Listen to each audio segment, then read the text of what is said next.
Guys, ഇന്ന് ഞാനിവിടെ ഉണ്ടാക്കാൻ പോകുന്നത് അടിപൊളി പാൽക്കപ്പയാണ്. അതിനായി 1 കിലോ കപ്പ ചെറിയ കഷ്ണങ്ങളായി നുറുക്കി കഴുകി വെച്ചത്, പിന്നെ ഒരു തേങ്ങ എടുത്ത് അതിൻ്റെ 1 കപ്പ് ഒന്നാം പാലും 1.5 കപ്പ് രണ്ടാം പാലും വേർതിരിച്ചെടുക്കുക. നമുക്ക് ഗ്യാസ് കത്തിച്ച് ഒരു കുക്കറിൽ കഴുകിയ കപ്പയിട്ട് കപ്പ മുങ്ങാൻ പാകത്തിൽ വെള്ളം ഒഴിച്ച് ആവശ്യത്തിന് ഉപ്പിട്ട് കുക്കർ മൂടി വെച്ച് ഒരു വിസിൽ വന്നാൽ കുക്കർ ഓഫാക്കി അതിലെ എയർ കളഞ്ഞ് കപ്പ പകുതി വേവായാൽ അതിലെ വെള്ളം ഊറ്റി വെക്കുക. എന്നിട്ട് വേറൊരു ചട്ടിയിലേക്ക് കപ്പ മാറ്റി നമ്മൾ തയ്യാറാക്കി വെച്ച രണ്ടാം പാൽ അതിലേക്ക് ഒഴിച്ച് തിളപ്പിച്ച് വെള്ളം വറ്റിയതിനു ശേഷം ഒന്നാം പാൽ ഒഴിച്ച് പാകത്തിന് ഉപ്പിട്ട് ഇളക്കി ചെറുതായി തിളച്ചു വരുമ്പോൾ അടുപ്പിൽ നിന്നും മാറ്റി വെക്കുക.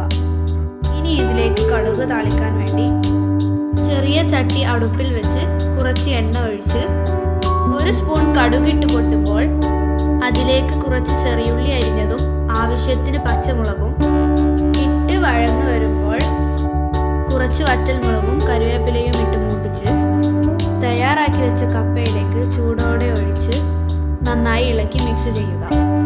അങ്ങനെ നമ്മുടെ സ്വാദിഷ്ടമായ പാൽക്കപ്പ റെഡി. ഇനി ഇതിലേക്ക് നമുക്ക് മീൻ കറിയോ ബീഫോ ഇതൊക്കെ കൂട്ടി കഴിച്ചാൽ വളരെ ടേസ്റ്റി